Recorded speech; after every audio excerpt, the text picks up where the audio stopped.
So once again welcome to profit laddu. तो आज मैं यहां पर हूं एक कंपनी जिसका नाम IFCI यानी industrial financial corporation of India है, उसका इन डेप्थ एनालिसिस करने के लिए। और ये जो कंपनी है बिलोंग्स करती है इंडस्ट्रियल फाइनेंस सेक्टर से। तो सबसे पहले मैं बता दूं, ये जो कंपनी है सबसे ओल्डेस्ट गवर्नमेंट PSU NBFC है और ये जो एस्टेब्लिश हुई थी 1948 में एस्टेब्लिश हुई थी। और ये जो कंपनी है डिफरेंट तरह के फाइनेंशियल प्रोडक्ट्स और सर्विसेज को देती है। अगर हम बात करें इसके फाइनेंशियल प्रोडक्ट और सर्विसेज की, तो सबसे पहले इसके फाइनेंशियल प्रोडक्ट्स की हम बात कर लेते हैं। तो फाइनेंशियल प्रोडक्ट्स में ये क्या करती है, शॉर्ट टर्म, मीडियम टर्म और लॉन्ग टर्म लोन्स वगैरह प्रोवाइड कराती है कॉर्पोरेट्स को। चाहे वो कॉर्पोरेट्स का जो एक्सपेंशन करने के लिए हो लोन्स हो, या उसका टेक्नोलॉजी अपग्रेडेशन हो, या उसका R&D एक्सपेंडिचर हो, या कॉर्पोरेट्स की किसी भी तरह की नीड्स के लिए ये उसको लोन्स प्रोवाइड कराती है। दूसरी चीज क्या है कि ये जो फाइनेंशियल प्रोजेक्ट्स वगैरह होते हैं, चाहे वो किसी भी इंडस्ट्री से रिलेटेड हो, चाहे वो पावर इंडस्ट्री से रिलेटेड हो, चाहे वो फार्मास्यूटिकल से रिलेटेड हो, वो पोर्ट्स इंडस्ट्री से रिलेटेड हो, वो मेटल्स इंडस्ट्री से रिलेटेड हो, वो केमिकल इंडस्ट्री से रिलेटेड हो, या ऑयल एंड गैस इंडस्ट्री से रिलेटेड हो, या रियल एस्टेट से रिलेटेड हो, या जो अर्बन इंफ्रास्ट्रक्चर, स्मार्ट सिटीज है ना, रोड्स वगैरह से रिलेटेड हो, या टेलीकम्युनिकेशन से रिलेटेड हो, टेक्सटाइल से रिलेटेड हो, इलेक्ट्रॉनिक्स से रिलेटेड हो, किसी भी तरह का प्रोजेक्ट हो, किसी भी सेक्टर से रिलेटेड हो, ये उनको उनके जो लॉन्ग टर्म प्रोजेक्ट्स होते हैं उनको लोन प्रोवाइड करा देती है। तीसरी चीज, ये कॉर्पोरेट फाइनेंस, जैसे कॉर्पोरेट फाइनेंस में क्या होता है कि जैसे लोन अगेंस्ट शेयर्स है ना, प्रमोटर्स फंडिंग के लिए या बैलेंस शीट फंडिंग के लिए, उसके लिए भी ये लोन प्रोवाइड करा देती है। उसके अलावा ये क्या करती है कि जो सिंडिकेशन और एडवाइजरी सर्विसेज होती है, सिंडिकेशन लोन्स होते हैं। सिंडिकेशन लोन मतलब इसमें क्या होता है, अगर कोई कंपनी लोन मांगती है तो कोई एक सेपरेट एंटिटी लोन नहीं देती, ग्रुप ऑफ इन्वेस्टर्स होते हैं, वो सबको मिला के जब बड़ा लोन देना होता है तो वो सबका पैसा मिला के तब लोन दिया जाता है। तो सिंडिकेशन लोन उस तरह का लोन्स होता है। उसके बाद में लीगल डॉक्यूमेंटेशन सर्विसेज वगैरह वो भी ये कंपनी प्रोवाइड करा देती है। उसके अलावा अदर सर्विसेज भी हैं, जैसे NPA resolution. NPA non performing asset, मान लो कोई कंपनी, ये कंपनी किसी को, कोई और कंपनी किसी को लोन वगैरह देती है और वो लोन चुका नहीं पाती कंपनी जो लोन लेने वाली है, तो उनका क्या हो जाता है, NPA हो जाता है, वो पैसा सारा नॉन परफॉर्मिंग एसेट्स में आ जाता है, तो उसको रिजोल्यूशन करने का काम है। उसके अलावा एज ए नोडल एजेंसी के तौर पर काम करती है शुगर इंडस्ट्री के लिए। शुगर इंडस्ट्री के लिए जो फंड वगैरह लोकेट होता है उसको मॉनिटर करने का काम भी है इनका। उसके अलावा क्या करती है, डिबेंचर ट्रस्टी सर्विसेज। अभी डिबेंचर ट्रस्टी सर्विसेज क्या हुआ, इसमें क्या हुआ कि जब भी कोई कंपनी अपना किसी भी तरह का कोई जो डेट इंस्ट्रूमेंट है उसको इशूड करती है इन्वेस्टर्स के लिए, फंड रेज करने के लिए, तो क्या होता है, इन्वेस्टर्स और कंपनी के बीच में एक डेट ट्रस्टी, डायरेक्ट ट्रस्टी के तौर पर कंपनी ये काम करती है, कि मीडिएटर के तौर पर काम करने लगती है दोनों के बीच में, कंपनी और इन्वेस्टर के बीच में। तो उसे डिबेंचर ट्रस्टी सर्विसेज बोलते हैं इसको। तो ये भी ये काम करती है। उसके अलावा क्या करती है ये काम, ब्रोकिंग सर्विसेज भी है, जैसे शेयर ब्रोकिंग हो गया, कमोडिटी ब्रोकिंग हो गया है ना, या फॉरेन करेंसीज की ब्रोकिंग हो गया, या म्यूचुअल फंड डिस्ट्रीब्यूशन का काम हो गया, या IPO डिस्ट्रीब्यूशन का काम हो गया, या जिस तरह का ये इंश्योरेंस कॉर्पोरेट एजेंसी के तौर पर भी ये काम करती है ना। उसके अलावा क्या करती है, उसके अलावा कॉर्पोरेट एडवाइजरी सर्विसेज, जैसे बिजनेस की रिस्ट्रक्चरिंग करना। मान लो कोई बिजनेस लॉस वगैरह में चल रहा है तो उस बिजनेस को दोबारा से रिस्ट्रक्चर करना, या रिफॉर्म करना, सुधार करना उस बिजनेस में, दोबारा से उसको एस्टेब्लिश करना नए तरीके से, तो उस तरह का भी इसका काम है। उसके अलावा कॉर्पोरेट एक्विजिशन में भी है, अगर कोई कंपनी किसी कंपनी को एक्वायर कर रही है तो उसके लिए लोन वगैरह भी दे देती है।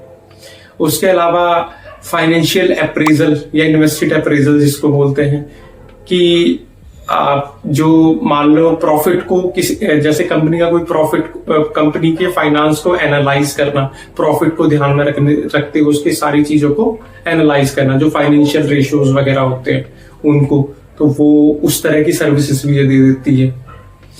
उसके अलावा अगर इसका रेवेन्यू स्प्लिट देखें तो सबसे ज्यादा जो इसका 50 to 60% का रेवेन्यू उसको लोन सेगमेंट से आता है। उसके अलावा जो इसका रेवेन्यू है सिंडिकेशन और एडवाइजरी सर्विसेज 10 से 20% का उससे है। उसके अलावा ये जैसे एनपीए जो सर्विसेज होती है इसकी, उसमें भी 10 से 20% का है।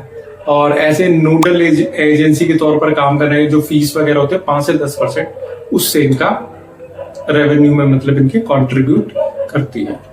उसके अलावा अगर हम इसकी स्ट्रेंथ वगैरह देखें तो 72% की जो हिस्सेदारी है वो गवर्नमेंट की है, जो एक बहुत बड़ी बात है आईएफसीआई के लिए। और दूसरी चीज, इस कंपनी की अपनी एक लॉन्ग टर्म लीगेसी है, स्टैंडिंग लीगेसी है, 1948 से देश में जितनी भी इंडस्ट्रियल जो ग्रोथ हुई है वो बिकॉज ऑफ द आईएफसीआई, इसी कंपनी के कारण हुई है। ये गवर्नमेंट की बहुत चहेती कंपनी है और बहुत अच्छी कंपनी है, डाइवर्सिफाई पोर्टफोलियो है, स्पेसिफिक इनकी सर्विसेज हैं, जैसे भाई बैंक जो लोन सिंडिकेशन वगैरह का काम करना है ना, या एनपीए रिजोल्यूशन का काम, जो कॉम्प्लेक्स फाइनेंस होता है उस तरह के काम करती है। ऐसे डिबेंचर ट्रस्टी सर्विसेज दे रही है ना, तो इस तरह की सर्विसेज दे रही है, तो बहुत ही कॉम्प्लेक्स जो फाइनेंस होता है उस तरह की सर्विसेज ये देती है। ये इसकी स्ट्रेंथ में आता है। इस तरह के काम कोई और एनबीएफसी के करने के लिए बहुत मुश्किल है, किसी और एनबीएफसी का करना, है ना। अगर वीकनेस वगैरह देखें तो स्टॉक थोड़ा सा ना वॉलेटाइल है, तो वो इसका थोड़ा सा रहेगा वॉलेटिलिटी का। और इसका जो मार्केट शेयर है थोड़ा लिमिटेड है, वो लिमिटेड इस वजह से है बिकॉज ये जो है इंडस्ट्रियल फाइनेंस में है, जो अदर जितनी भी कंपनीज है वो इंडस्ट्रियल फाइनेंस में इतना ज्यादा एक्टिव नहीं है। और अगर हम इसके मतलब कॉम्पिटिटर वगैरह की बात करें तो उनका जो सबसे बड़ा कॉम्पिटिटर है वो पीएफसी है, पावर फाइनेंस कॉर्पोरेशन। दूसरा जो कॉम्पिटिटर है वो आरईसी यानी कि rural electrification corporation of India है। तीसरा जो है वो है बजाज फाइनेंस। चौथा जो है वो है एचडीएफसी हो गया फाइनेंस के उसमें, एचडीएफसी लिमिटेड। और पांचवा श्री राम फाइनेंस कह लीजिए। छठा उसमें महिंद्रा एंड महिंद्रा फाइनेंस कह लीजिए आप। तो अभी भी आप अगर मेरे चैनल पर नए हो तो यार चैनल को सब्सक्राइब करना ना भूलें, और अगर मेरी दी हुई जानकारी वीडियो में आपको अच्छी लगी हो तो लाइक शेयर और कमेंट करना ना भूलें। और ओवरऑल कंक्लूजन मेरा इस शेयर के बारे में यही है कि IFCI one of the best company, अच्छी कंपनी है, गवर्नमेंट की चहेती है, गवर्नमेंट की ऑनरशिप भी है, और स्पेसिफिक जो सर्विसेज है ना वो इस कंपनी को बहुत वशिष्ठ कंपनी बनाती है। और आजकल इसकी परफॉर्मेंस भी इसी वजह से अच्छी चल रही है। पास्ट में भी इसने बहुत अच्छा पैसा बनाया है और आगे आने वाले समय पे भी ये बहुत अच्छा परफॉर्म करेगी। और अगर इस कंपनी के थोड़ा फाइनेंशियल्स वगैरह को भी जानना है तो चलते हैं मेरे साथ कंप्यूटर स्क्रीन पर। तो आज मैं यहां पर हूं एक कंपनी जिसका नाम आईएफसीआई लिमिटेड है, यानी कि industrial financial corporation of India का इन डेप्थ एनालिसिस करने के लिए इसमें मैं उसका फंडामेंटल, ट्रेंड और टेक्निकल एनालिसिस करूंगा। तो ये जो कंपनी है सबसे ओल्डेस्ट एनबीएफसी है और 1948 से एस्टेब्लिश है ये कंपनी। तो करते हैं इसका फंडामेंटल एनालिसिस। सबसे पहले इसका मार्केट कैप देख लेते हैं। तो मार्केट कैप अगर हम इसका देखें तो 19,370 का है, यानी कि एक मिड कैप कंपनी है, 5,000 करोड़ से ज्यादा की है और 20,000 करोड़ से नीचे की है। उसके बाद में अगर इसका ROCE देखें, रिटर्न और कैपिटल एम्प्लॉयड, वो 8% का है और रिटर्न और इक्विटी भी इसका 2% का है, यानी ये दोनों कुछ खास वैसे है नहीं। उसके बाद में अगर हम इस देखें तो जो डेट इक्विटी है वो लगभग 0.43 का है, यानी कि डेट लगभग कम ही है, इस पे कुछ खास डेट है नहीं। उसके बाद में हम इसका पैग रेशियो देखें तो 5 का है, जो काफी ज्यादा दिखाई दे रहा है। बाकी बुक वैल्यू देखें तो 32 की है और स्टॉक अपने प्राइस के लगभग 2 गुने पे है, यानी कि सस्ता है अभी काफी। अगर हम इसका पी देखें तो पी 113 का दिखा रहा है और जो इंडस्ट्रियल पी है वो 23 का दिखा रहा है, यानी अपने इंडस्ट्रियल पी की तुलना में स्टॉक 113 का, यानी काफी महंगा दिखा रखा है अगर पी को इंडस्ट्रियल पी से कंपेयर करें। ठीक है जी। लेकिन अगर बुक वैल्यू को देखें तो उसके हिसाब से 2 गुना ही हुआ है, बुक वैल्यू का लगभग 2 गुना है, ये 2 गुने प्राइस पे ये ट्रेड कर रहा है। 32 का दिखा रखा है, 71 पे ट्रेड कर रहा है। चलो इसके बाद आगे चलते हैं, देखते हैं इसका मीडियन पी एक बार। अगर इसका मीडियन पी देखें 1 साल का तो 87 का दिखा रखा है मीडियन पी। ठीक है, मीडियन पी 87 का है और वैसे पी कितना दिखा रखा था इसका 113, यानी कि मीडियन पी से भी ज्यादा है चल रहा है इस समय इसका, यानी मार्केट इसे बहुत ज्यादा वैल्यू कर रहा है, यानी महंगा चल रहा है इस समय, बहुत तेज है स्टॉक इस समय, स्पीड में है पूरी। प्राइस देखें अगर इसका 50 DMA और 200 DMA पर, तो भाई ये 50 DMA को भी क्रॉस कर चुका है, 200 DMA को भी पूरी तरह से क्रॉस कर चुका है, ऊपर चला गया सीधे, यानी कि बहुत जबरदस्त मोमेंटम है स्टॉक के अंदर। ये जो प्राइस लाइन है, जबरदस्त मोमेंटम। अगर हम इसका पीयर कंपैरिजन देखें तो उसमें इसका जो पी है 112 सबसे हाईएस्ट है, चाहे वो IRFC है, PFC है, REC है, इंडियन रिन्यूएबल्स है या टूर फाइनेंशियल कॉर्पोरेशन है, हरियाणा फाइनेंस है, सबसे ज्यादा इसी का ही है, यानी कि सबसे ज्यादा महंगा चल रहा है ये। प्रॉफिट अगर हम इसका देखें तो सबसे पहले भाई एक तो नेट प्रॉफिट भी बहुत जबरदस्त बना रहा है, 241 से 41 से कितना हो गया 349 का हो गया, जो बहुत जबरदस्त है। उसके बाद में OPM जो ऑपरेटिंग प्रॉफिट मार्जिन है वो भी कितना शानदार है, आप देखो 36 से 42, 42 से सीधा 64 पे पहुंच गया, 64-63 पे। तो भाई स्टॉक तो हवा से बातें करेगा ही फिर, अगर इतना मार्जिन रहेगा। ठीक है, उसके बाद में देखें अगर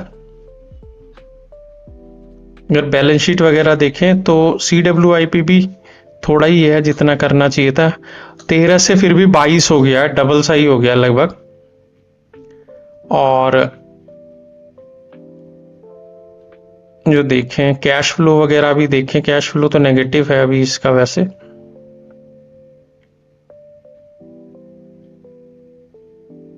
शेयर होल्डिंग पैटर्न, हाँ शेयर होल्डिंग पैटर्न बहुत जबरदस्त है इसका। इसमें आप देख सकते हो कि जो प्रमोटर्स हैं वो 72.57, यानी गवर्नमेंट है इसमें प्रमोटर, गवर्नमेंट कंपनी है ना, PSU स्टॉक है तो 72% गवर्नमेंट की हिस्सेदारी है। FIIs 2.73 है, DIIs 1.60 है और गवर्नमेंट फिर अदर हिस्सा भी ले रखा है 2.86 का, और पब्लिक इसमें 20% तक है लगभग। तो ओवरऑल तो यार पब्लिक 20% है, स्टॉक भी पूरा हवा से बातें कर रहा है, तो पब्लिक के तो भाई पूरे मजे आ रहे होंगे आजकल, पूरे हवा में उड़ रहे होंगे। तो फंडामेंटली कुल मिला के मतलब अगर देखा जाए कि गवर्नमेंट की ओनरशिप वगैरह भी है और कंपनी का काम भी बड़ा स्पेसिफिक है, तो एक पोटेंशियल कंपनी इसको मान सकते हैं। उसके बाद में अगर इसका जो ट्रेंड एनालिसिस है वो देखा जाए तो 1 वीक में भी इसने 1 वीक में ही 43% का रिटर्न दे दिया है, आप ये देख लीजिए IFCI ने। और 1 मंथ में देखें तो 61% का रिटर्न दिया है, यानी कि स्टॉक तो भाई पूरी तरह से भाग रहा है। ठीक है, 3 मंथ में भी 69% का दे दिया है, यानी स्टॉक ने तो रफ्तार पकड़ रखी है पूरी। 6 मंथ में 11% का है अभी।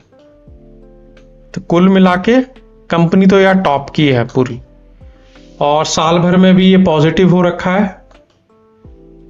ठीक है, 25% का रिटर्न है, यानी पूरा मोमेंटम है। 3 साल में भी बढ़िया, 5 साल में तो इसने 1671% का रिटर्न दिया है। यानी कि ओवरऑल कंपनी तो अच्छी है IFCI, बिकॉज ऑफ जो इनका स्पेसिफिक काम है। ऐसा काम कोई कर नहीं रहा है इंडस्ट्रियल फाइनेंस के अंदर। उसके बाद करते हैं हम इसका टेक्निकल एनालिसिस, जिसमें हम ये देख लेते हैं सबसे पहले इसका प्राइस। तो प्राइस तो भाई इसका 71 रुपये है, लगभग 71 रुपये 76 पैसे। ठीक है जी, ये जो आया दिखाई दे रहा है। उसके बाद में हम अब इसका सपोर्ट और रेजिस्टेंस जोन थोड़ा सा देख लेते हैं। तो भाई सपोर्ट तो इसका पहला 49 रुपये 64 पैसा है, दूसरा सपोर्ट 35 रुपये 96 पैसे का है। अभी ये 71 रुपये 76 पे चल रहा है। तो पहला जो इसका रेजिस्टेंस 72 रुपये 19 पैसे पे दिखा रहा है, पहला जो रेजिस्टेंस है यानी टारगेट। दूसरा 91 रुपये 41 पैसे पे दिखा रहा है, यानी 91 41 पे पहुंचेगा तो अपने पीक लेवल पे होगा ये।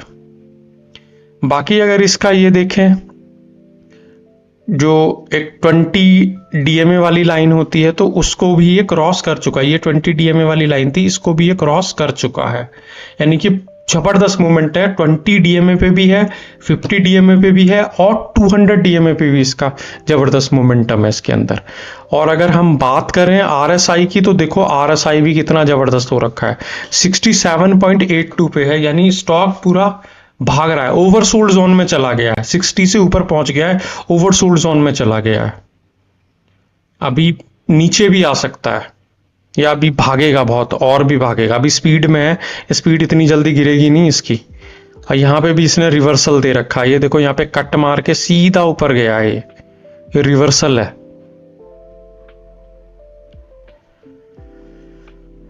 तो यार अगर चैनल पर नए हो तो सब्सक्राइब करना ना भूलें, और अगर वीडियो में दी हुई जानकारी अगर आपको अच्छी लगी हो और इस स्टॉक से रिलेटेड कोई क्वेश्चन हो आपका, या स्टॉक मार्केट से रिलेटेड कोई क्वेश्चन हो, तो कमेंट बॉक्स में जरूर लिखें।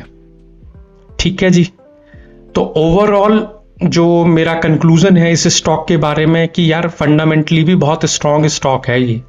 चाहे इसका ROE कम है, लेकिन गवर्नमेंट की ओनरशिप जहां पे है ना, और स्पेसिफिक काम है इसका, जो इंडस्ट्रियल फाइनेंस का काम है, छोटी मोटी कंपनियां नहीं करती, बहुत बड़ी कंपनियां, गवर्नमेंट की चहेती कंपनी है ये। तो इस वजह से और भी अच्छा है। और टेक्निकल एनालिसिस में भी यार RSI के लेवल पे भी बहुत जबरदस्त चल रहा है, EMA के लेवल पे भी बहुत जबरदस्त चल रहा है, और MACD में भी रिवर्सल दिखा रखा है इसका, बहुत पहले ही हो चुका है।